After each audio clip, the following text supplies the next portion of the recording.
Okay, this is The Lord of the Rings, The Fellowship of the Ring. And this is the prologue, right? Yeah, prologue. Concerning Hobbits. This book is largely concerned with hobbits, and from its pages a reader may discover much of their character and a little of their history. Further information will also be found in the selection from the Red Book of Westmarch that has already been published under the title of The Hobbit. That story was derived from the earlier chapters of the Red Book, composed by Bilbo himself, the first hobbit to become famous in the world at large, and called by him There and Back Again, since they told of his journey into the East and his return, an adventure which later involved all the hobbits in the great events of that age that are here related. Many, however, may wish to know more about this remarkable people from the outset, while some may not possess the earlier book. For such readers, a few notes on the more important points are here collected from Hobbit lore, and the first adventure is briefly recalled.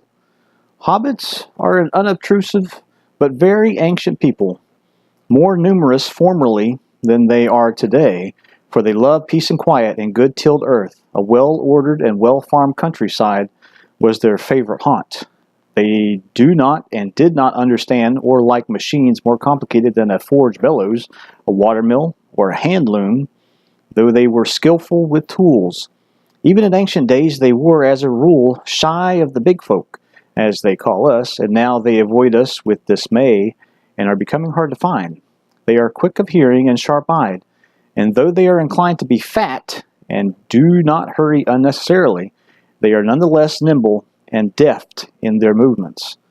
They possess from the first the art of disappearing swiftly and silently when large folk whom they do not wish to meet come blundering by, and this art they have developed until to men it may seem magical.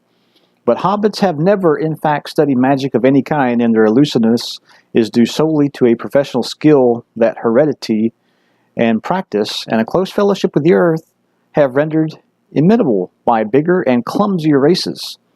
For they are a little people, smaller than dwarves, less stout and stocky, that is, even when they are not actually much shorter.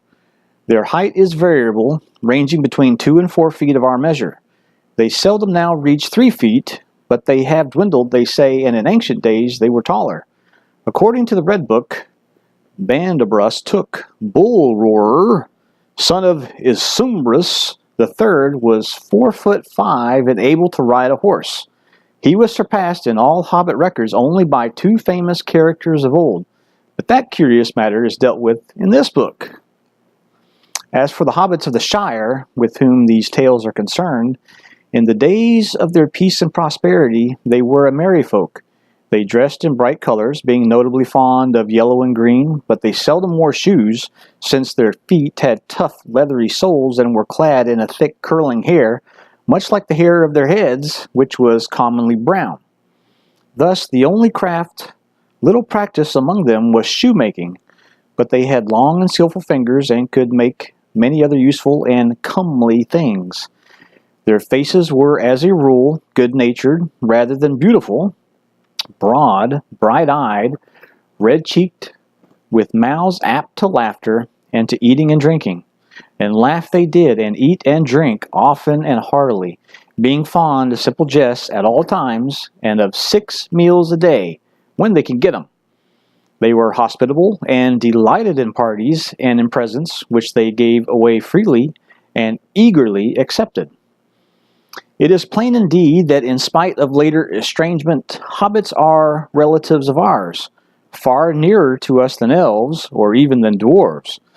Of old they spoke the languages of men, after their own fashion, and liked and disliked much the same things as men did. But what exactly our relationship is can no longer be discovered. The beginning of hobbits lies far back in the elder days that are now lost and forgotten. Only the elves still preserve any records of that vanished time, and their traditions are concerned almost entirely with their own history, in which men appear seldom and hobbits are not mentioned at all. Yet it is clear that hobbits had, in fact, lived quietly in Middle-earth for many long years before other folk became even aware of them.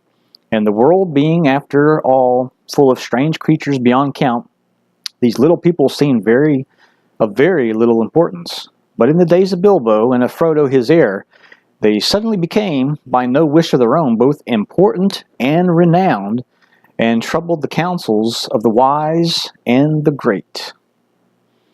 Those days, the third age of Middle-earth, are now long past, and the shape of all lands has been changed. But the regions in which hobbits then lived were doubtless the same as those in which they still linger, the northwest of the old world, east of the sea. Of their original home, the hobbits in Bilbo's time preserved no knowledge. A love of learning, other than genealogical lore, was far from general among them, but there remained still a few in the older families who studied their own books, and even gathered reports of old times and distant lands from elves, dwarves, and men.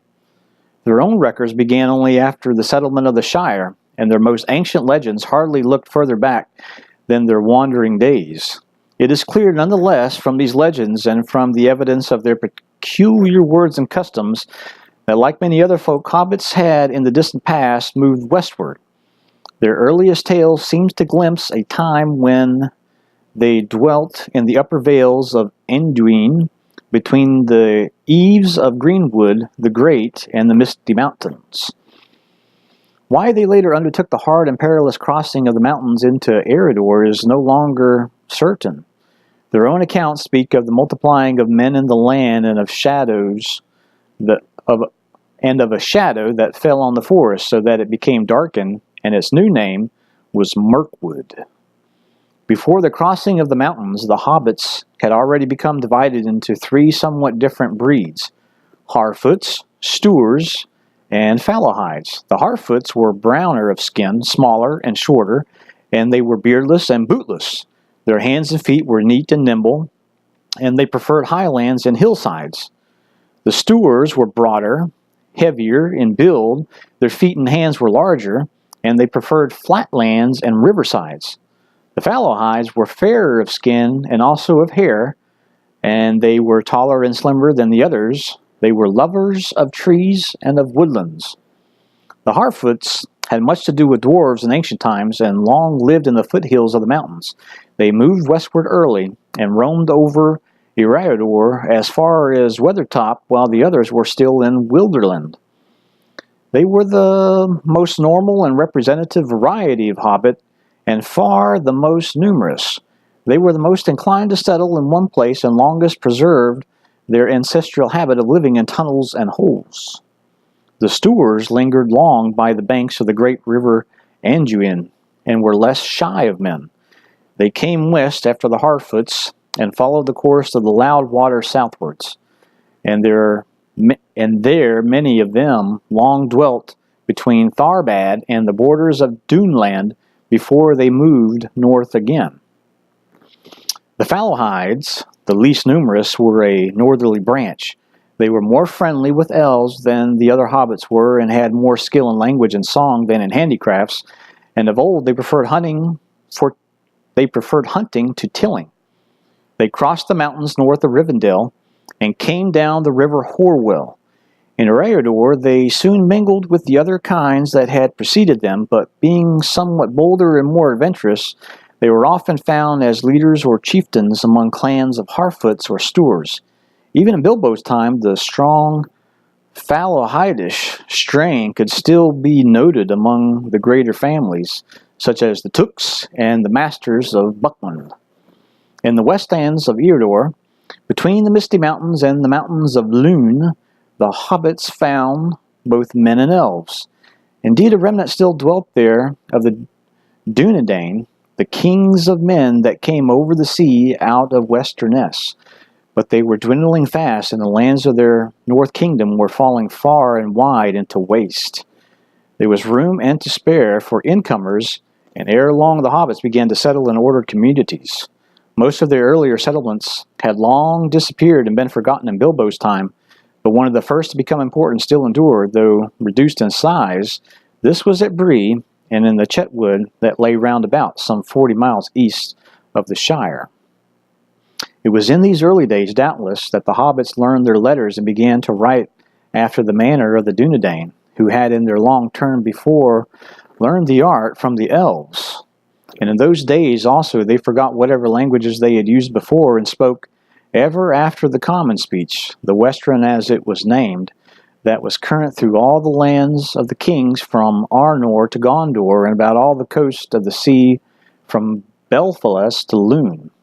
Yet they kept a few words of their own, as well as their own names of months and days, and a great store of personal names out of the past. About this time, legend among the hobbits first became history with a reckoning of years, for it was in the 1601st year of the Third Age that the Fallowhide brothers, Marcho and Belenko, set out from Bree, and having obtained permission from the High King at Fornos, they crossed the brown river Barodin with a great following of hobbits. They passed over the bridge of Stormbows, and had been built in the days of the power of the North Kingdom, and they took all the lands beyond to dwell in between the river and the far downs. All that was demanded of them was that they should keep the great bridge in repair, and all the other bridges and roads, speed the king's messengers, and acknowledge his lordship. Thus began the Shire reckoning. For the years the crossing of the Brandywine, as the hobbits turned the name, became year 1 of the Shire, and all later dates were reckoned from it. At once the western hobbits fell in love with their new land, and they remained there, and soon passed once more out of the history of men and elves. While there was still a king, they were in name his subjects, but they were in fact ruled by their own chieftains, and meddled not at all with events in the world outside. To the last battle at Fornos, with the Witch Lord of Angmar, they sent some bowmen to the aid of the king, or so they maintained, though no tales of men record it. But in that war the North Kingdom ended, and then the hobbits took the land for their own, and they chose from their own chiefs a thane, to hold the authority of the king that was gone. There for 1,000 years they were little troubled by wars, and they prospered and multiplied after the Dark Plague, S.R. 37, until the disaster of the long winter and the famine that followed it. Many thousands then perished, but the days of dearth, 1158 to 60, were at the time of this tale long past, and the hobbits had again become accustomed to plenty. The land was rich and kindly, and though it had long been deserted when they entered it, it had before been well tilled, and there the king had once had many farms, cornlands, vineyards, and woods. 40 leagues it stretched from the far downs to the Brandywine Bridge, and 50 from the northern moors to the marshes in the south. The hobbits named it the Shire, as the region of the authority of their thane, and a district of well-ordered business, and there in that pleasant corner of the world they plied their well-ordered business of living, and they heeded less and less the world outside where dark things moved, until they came to think that peace and plenty were the rule in Middle-earth, and the right of all sensible folk. They forgot or ignored what little they had ever known of the guardians, and of the labors of those that made possible the long peace of the Shire. They were in fact sheltered, but they had ceased to remember it. At no time had hobbits of any kind been warlike, and they had never fought among themselves. In olden days they had, of course, been often obliged to fight to maintain themselves in a harsh world, but in Bilbo's time, that was very ancient history. The last battle before the story opens, and indeed the only one that has ever been fought within the borders of the Shire, was beyond living memory. The Battle of Greenfields, S.R. 1147, in which Bandobras took, routed an invasion of orcs. Even the weathers had grown milder, and the wolves that had once come ravening out of the north in bitter white winters were now only a grandfather's tale.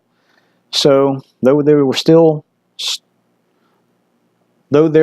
some store of weapons in the Shire, these were used mostly as trophies, hanging above hearths or on walls, or gathered into the Museum of Mechteldelving. The Madam House, as it was called, for anything that hobbits had no immediate use for, but were unwilling to throw away, they called a matham. Their dwellings were apt to become rather crowded with mathams, and many of the presents that passed from hand to hand were of that sort. Nonetheless, ease and peace had left this people still curiously tough. They were, if it came to it, difficult to daunt or to kill, and they were perhaps so unwearyingly fond of good things, not least because they could, when put to it, do without them, and could survive rough handling by grief, foe, or weather in a way that astonished those who did not know them well and looked no further than their bellies and their well-fed faces. Though slow to quarrel and for sport killing nothing that lived, they were doughty at bay and at need could still handle arms. They shot well with the bow, for they were keen-eyed and sure at the mark. Not only the bows and arrows. If any hobbit stooped for a stone, it was well to get quickly under cover, as all trespassing beasts knew very well. All hobbits had originally lived in holes in the ground, or so they believed, and in such dwellings that they still felt most at home. But in the course of time, they had been obliged to adopt other forms of abode. Actually, in the Shire, in Bilbo's days, it was, as a rule, only the richest and the poorest hobbits that maintained the old custom. The poorest went on living in burrows of the most primitive kind, mere holes indeed, with only one window or none, while the well-to-do still constructed more luxurious versions of the simple diggings of old. But suitable sites for these large and ramifying tunnels, or smeals as they called them, were not everywhere to be found, and in the flats and the low-lying districts, the hobbits, as they multiplied, began to build above ground. Indeed, even in the hilly regions and the older villages such as Hobbiton or Tuckborough, or in the chief township of the Shire, Michael Delving, on the White Downs, there were now many houses of wood, brick, or stone. These were especially favored by millers, smiths, ropers, and cartwrights, and others of that sort, for even when they had holes to live in, hobbits had long been accustomed to build sheds and workshops. The habit of building farmhouses and barns was said to have begun among the inhabitants of the Myrish Down by the Brandywine. The hobbits of that quarter, the East Farthing, were rather large and heavy-legged, and they wore dwarf boots in muddy weather. But they were well known to be stewards in a large part of their blood, as indeed was shown by the down that many grew on their chins. No Harfoot or Fallowhide had any trace of a beard. Indeed, the folk of the Marish and of the Buckland east of the river, which they afterwards occupied, came for the most part later into the Shire up from south away, and they still had many peculiar names and strange words not found elsewhere in the Shire. It is probable that the craft of building, as many other crafts beside, was derived from the Dunedain, but the hobbits may have learned it direct from the elves, the teachers of men in their youth. For the elves of the high kindred had not yet forsaken Middle-earth, and they dwelt still at the time at the Grey Havens away to the west, and in other places within reach of the Shire. 3 elf towers of immemorial age were still to be seen on the Tower Hills beyond the western marches. They shone far off in the moonlight. The tallest was furthest away, standing alone upon a green mound. The hobbits of the West Farthing said that one could see the sea from the top of that tower. But no hobbit had ever been known to climb it. Indeed, few hobbits had ever seen or sailed upon the sea, and few still had ever returned to report it. Most hobbits regarded even rivers and small boats with deep misgivings, and not many of them could swim. And as the days of the Shire lengthened, they spoke less and less with the elves and grew afraid of them, and distrustful of those that had dealings with them. And the sea became a word of fear among them, and a token of death, and they turned their faces away from the hills in the west. The craft of building may have come from elves or men, but the hobbits used it in their own fashion. They did not go in for towers. Their houses were unusually long, low, and comfortable. The oldest kind were indeed no more than built imitations of smeals, thatched with dry grass or straw, or roofed with turves, and having walls somewhat bulged. That stage, however, belonged to the early days of the Shire, and hobbit building had long since been altered, improved by devices learned from dwarves or discovered by themselves. A preference for round windows and even round doors was the chief remaining peculiarity of hobbit architecture. The houses and the holes of Shire hobbits were often large and inhabited by large families. Bilbo and Frodo Baggins were, as bachelors, very exceptional, as they were also in many other ways, such as their friendship with the elves. Sometimes, as in the case of the Tooks of Great Smeals, or the Brandy Books of Brandy Hall, many generations of relatives live in comparative peace together in one ancestral and many-tunneled mansions. All hobbits were, in any case, clannish and reckoned up the relationships with great care. They drew long and elaborate family trees with innumerable branches. In dealing with hobbits, it is important to remember who is related to whom and in what degree. It would be impossible in this book to set out a family tree that included even the more important members of the more important families at the time which these tales tell of. The genealogical tree at the end of the Red Book of Westmarch are a small book in themselves, and all but hobbits would find them exceedingly dull. Hobbits delighted in such things, if they were accurate. They liked to have books filled with things that they already knew, set out fair and square, with no contradictions. 2. Concerning pipeweed. Woohoo!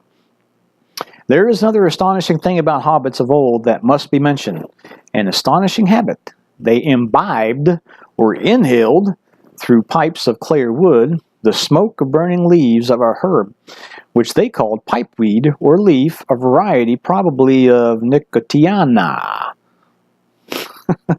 A great deal of mystery surrounds the origin of this peculiar custom, or art, as the hobbits prefer to call it. All that could be discovered about it in antiquity was put together by Mariotic Brandybook, later Master of Buckland. And since he and the tobacco of the South Farthing play a part in the history that follows, his remarks in the introduction to his Herb Lore of the Shire may be quoted. This, he says, is the one art that we can certainly claim to be our own invention. When hobbits first began to smoke is not known. All the legends and family histories take it for granted. For ages, folks in the Shire smoked various herbs, some fouler, some sweeter. But all accounts agree that Tobold Hornblower of Longbottom in the South Farthing first grew the true pipeweed in his gardens in the days of Isengrim II, about the year 1070 Shire reckoning. The best homegrown still comes from that district, especially the varieties now known as Longbottom Leaf, Old Toby, and Southern Star. How old Toby came by the plant is not recorded, for to his dying day he would not tell. He knew much about herbs, but he was no traveler. It is said that in his youth he went often to Bree, though he certainly never went further from the Shire than that. It is thus quite possible that he learned of this plant in Bree, where now, at any rate, it grows well on the south slopes of the hill. The Bree hobbits claim to have been the first actual smokers of the pipeweed. They claim, of course, to have done everything before the people of the Shire, whom they refer to as colonists. But in this case, their claim is, I think, likely to be true. And certainly it was from Bree that the art of smoking the genuine weed spread in the recent centuries among dwarves and such other folk, rangers, wizards, or wanderers, as still pass to and fro through the ancient road meeting. The home and center of the art is thus to be found in the old inn of Bree, the prancing pony, that has been kept by the family of Butterbur from time beyond record. All the same, observations that I have made on my own many journeys south have convinced me that the weed itself is not native to our parts of the world, but came northwards from the lower Anduin, whether it was, I suspect, originally brought overseas by men of Westernesse. It grows abundantly in Gondor, and there is richer and larger than in the north, where it is never found wild, and flourishes only in warm, sheltered places like Longbottom. The men of Gondor call it sweet galenus, and esteem it only for the fragrance of its flowers. From the land, it must have been carried up the Greenway during the long centuries between the coming of Elendil in our own days. But even the Dunedain of Gondor allow us this credit. Hobbits first put it into pipes. Not even the wizards first thought of that before we did. Though one wizard I knew took up the art long ago and became as skillful in it as in all the other things that he put his mind to. 3. Of the ordering of the Shire. The Shire was divided into 4 quarters. The farthings already referred to, north, south, east, and west.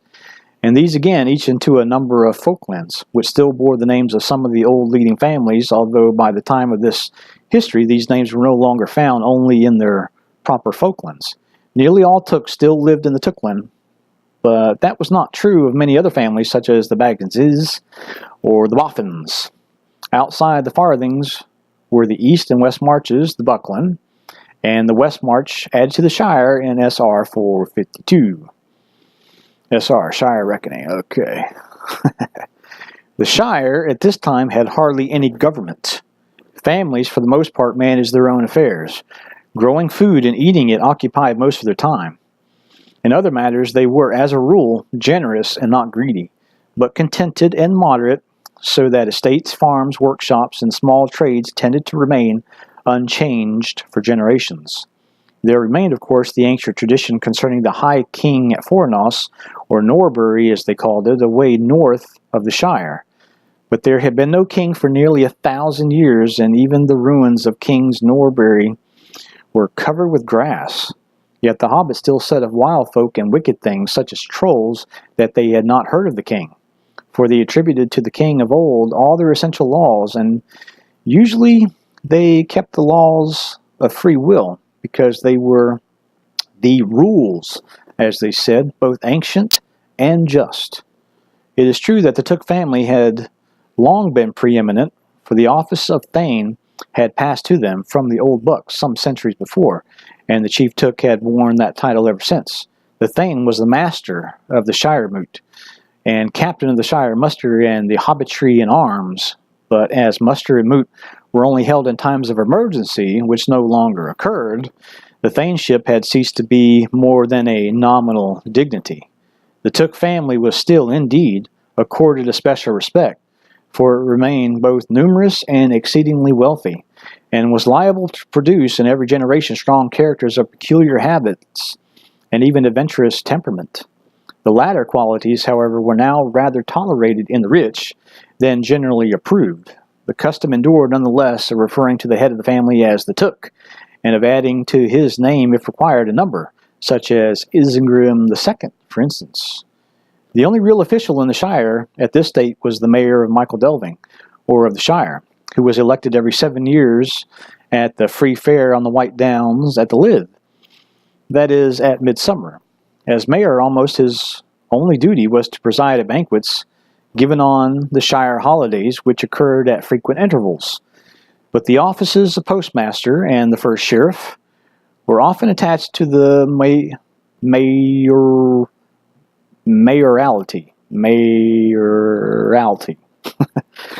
so that he managed both the messenger service and the watch. We'll keep moving on. These were the only Shire services, and the messengers were the most numerous and much the busier of the two. By no means all hobbits were lettered, but those who were wrote constantly to all their friends and a selection of their relations, who lived further off than an afternoon's walk. The sheriffs was the name that the hobbits gave to their police, or the nearest equivalent that they possessed. They had, of course, no uniform, such things being quite unknown, only a feather in their caps, and they were in practice rather haywards than policemen, more concerned with the strayings of beasts than of people. They were, in all the Shire, only 12 of them, 3 in each farthing for inside work. A rather larger body, varying at needs, was employed to beat the bounds and to see that outsiders of any kind, great or small, did not make themselves a nuisance. At the time when this story begins, the bounders, as they were called, had been greatly increased. There were many reports and complaints of strange persons and creatures prowling about the borders, or over them. The first sign that all was not quite as it should be, and always had been except in tales and legends of long ago. Few heeded the sign, and not even Bilbo yet had any notion of what it portended. 60 years had passed since he set out on his memorable journey, and he was old even for hobbits, who reached 100 as often as not, but much evidently still remained of the considerable wealth that he had brought back. How much or how little he revealed to no one, not even to Frodo, his favorite nephew, and he still kept secret the ring that he had found.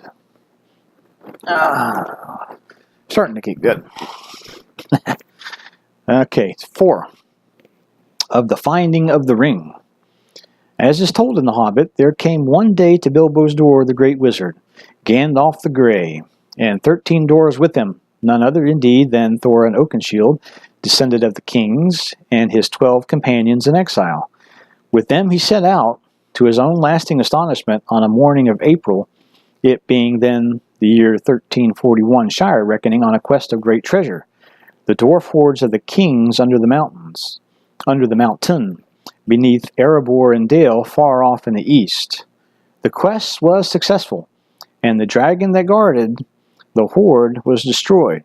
Yet though before all was won, the battle of 5 armies was fought, and Thorin was slain, and many deeds of renown were done, the matter would scarcely have concerned later history, or earned more than a note in the long annals of the Third Age, but for an accident by the way. The party had assailed by orcs in a high pass of the Misty Mountains, and they went towards Wilderland, and so it happened that Bilbo lost for a while in the Black Orc mines deep under the mountains, and there, as he groped in vain in the dark, he put his hand on a ring, lying on the floor of the tunnel. He put it in his pocket. It seemed then like mere luck. Trying to find his way out, Bilbo went down to the roots of the mountains until he could go no further.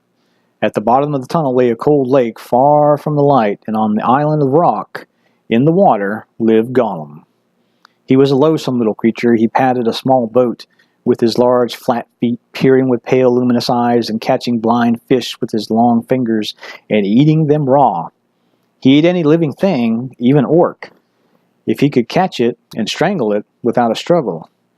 He possessed a secret treasure that had come to him long ages ago when he still lived in the light. A ring of gold that made its wearer invisible. It was the one thing he loved, his precious, and he talked to it even when it was not with him, for he kept it hidden safe in a hole on his island, except when he was hunting or spying on the orcs of the mines. Maybe he would have attacked Bilbo at once if the ring had been on him when they met, but it was not, and the hobbit held in his hand an elvish knife, which served him as a sword.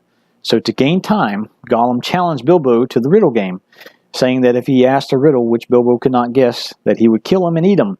But if Bilbo defeated him, then he would do as Bilbo wished. He would lead him to a way out of the tunnels. Since he was lost in the dark without hope,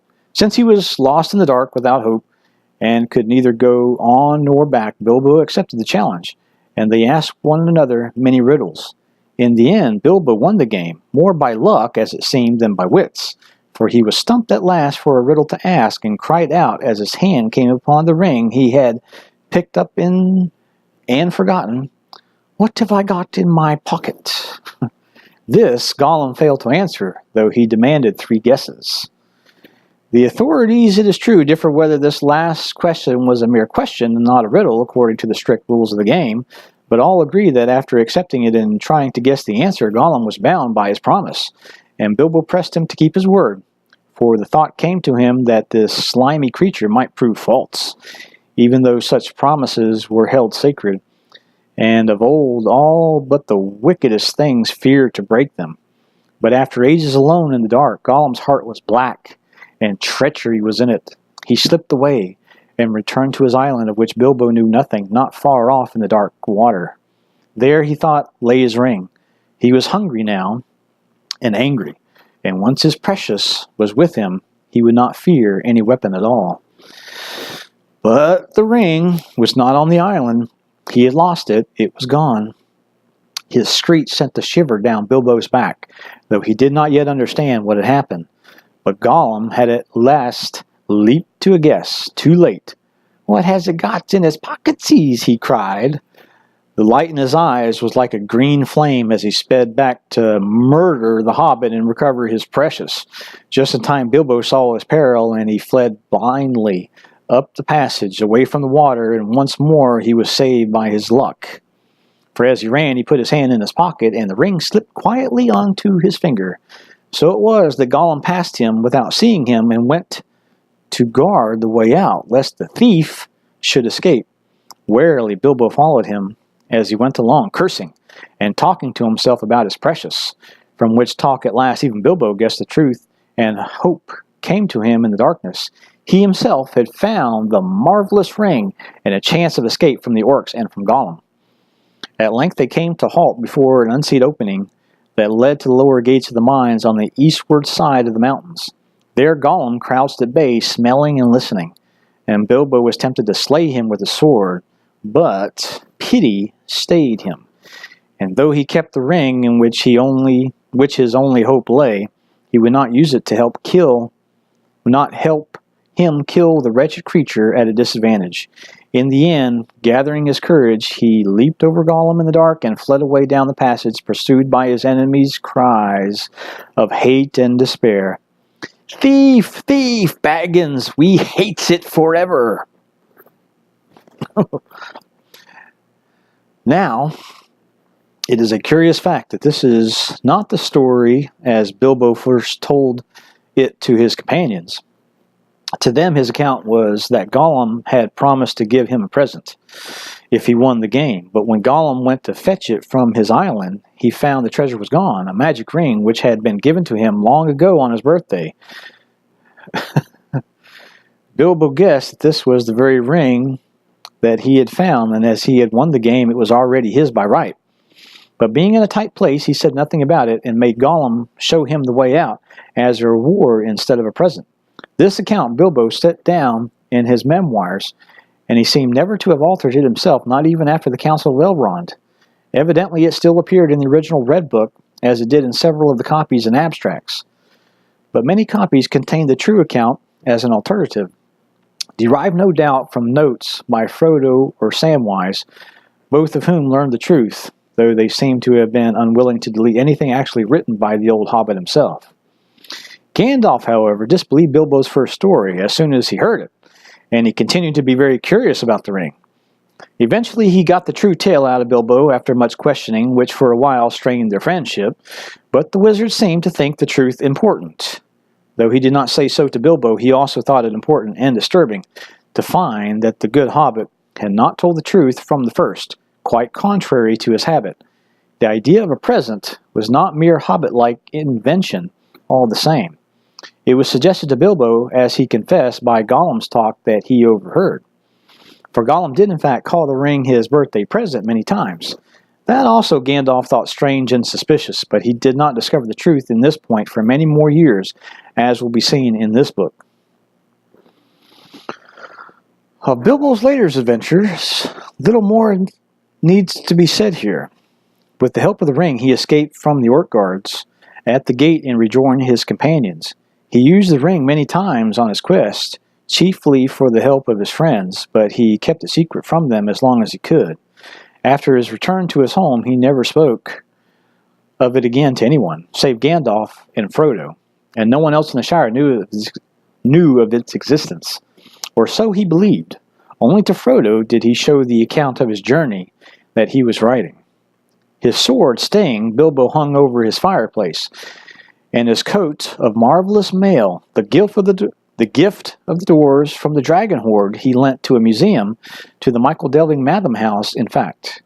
But he kept in a drawer at Bag End the old cloak and hood that he had worn on his travels, and the ring, secured by a fine chain, remained in his pocket. He returned to his home at Bag End on June the 22nd, in his 52nd year, SR 1342, and nothing very notable occurred in the Shire until Mr. Baggins began the preparations for the celebration of his 111th birthday, SR 1401. At this point, this history begins. A note on the Shire records. At the end of the Third Age, the part played by the hobbits in the great events that led to the inclusion of the Shire in the reunited kingdom awakened among them a more widespread interest in their own history, and many of their traditions, up to the time still mainly oral, were collected and written down. The greater families were also concerned with events in the kingdom at large, and many of their members studied its ancient histories and legends. By the end of the 1st century of the 4th Age, there were already to be found in the Shire several libraries that contained many historical books and records. The largest of these collections were probably at Under Towers, at Great Smeals, and at Brandy Hall. This account at the end of the 3rd Age is drawn mainly from the Red Book of Westmarch.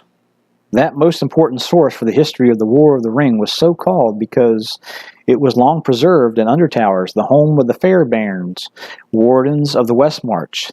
It was in origin Bilbo's private diary, which he took with him to Rivendell. Frodo brought it back to the Shire together with many loose leaves of notes, and during SR 1420-1, he nearly filled his pages with his account of the war. But annexed to it and preserved with it, probably in a single red case, were the 3 large volumes bound in red leather that Bilbo gave to him as a parting gift. To these 4 volumes there was added in Westmarch a 5th, containing commentaries, genealogies, and various other matter concerning the Hobbit members of the Fellowship. The original Red Book has not been preserved, but many copies were made, especially of the 1st volume, for the use of the descendants of the children of Master Samwise. The most important copy, however, has a different history. It was kept at Great Smeals, but it was written in Gondor, probably at the request of the great-grandson of Peregrine, and completed in SR 1592, FA 172. Its southern scribe appended this note: Fendigil, King's writer, finished this work in 4172. It is an exact copy in all details of the Thane's book in Minas Tirith. That book was a copy, made at the request of King Elisar, of the Red Book of the Perianath, and was brought to him by the Thane Peregrine, which he retired to Gondor in 464. The Thane's book was thus the first copy made of the Red Book and contained much that was later omitted or lost. In Minas Tirith, it received much annotation and many corrections, especially of names, words, and quotations in the Elvish languages. And there was added to it an abbreviated version of those parts of the tale of Aragorn and Arwen which lie outside the account of the war. The full tale is stated to have been written by Barahir, grandson of the steward Faramir, sometime after the passing of the king. But the chief importance of Fendigil's copy is that it alone contains the whole of Bilbo's translations from the Elvish. These 3 volumes were found to be a work of great skill and learning, in which between 1403 and 1418 he had used all the sources available to him in Rivendell, both living and written. But since they were little used by Frodo, being almost entirely concerned with the elder days, no more is said of them here. Since Meriadoc and Peregrine became the heads of the great families and at the same time kept up their connections with Rohan and Gondor, the libraries at Bucklebury and Tuckborough contained much that did not appear in the Red Book. In Brandy Hall, there were many works dealing with Eredor and the history of Rohan. Some of these were composed or began by Meriadoc himself, though in the Shire he had chiefly remembered for his Herb Lore of the Shire and for his Reckoning of Years, in which he discussed the relations of the calendars of the Shire and Bree to those of Rivendell, Gondor, and Rohan. He also wrote a short treatise of old words and names of the Shire, showing special interest in discovering the kinship with the language of the Rohirrim of such Shire words as Madam and old elements in place names. At Great Smeals, the books were of less interest to Shire folk, though more important for larger history. None of them was written by Peregrine, but he and his successor collected many manuscripts written by scribes of Gondor, mainly copies or summaries of histories or legends relating to Elendil and his heirs. Only here in the Shire were to be found extensive materials for the history of Númenor and the rising of Sauron. It was probably at Great Smeals that the Tale of Years was put together, with the assistance of material collected by Meriadoc. Though the dates given are often conjectural, especially for the Second Age, they deserve attention. It is probable that Meriadoc obtained assistance and information from Rivendell, which he visited more than once. There, though Elrond had departed, his sons long remained, together with some of the high elven folk. It is said that Celeborn went to dwell there after the departure of Galadriel, but there is no record of the day when at last he sought the Grey Havens, and with him went the last living memory of the elder days in Middle-earth. Alrighty, I guess that concludes the prologue.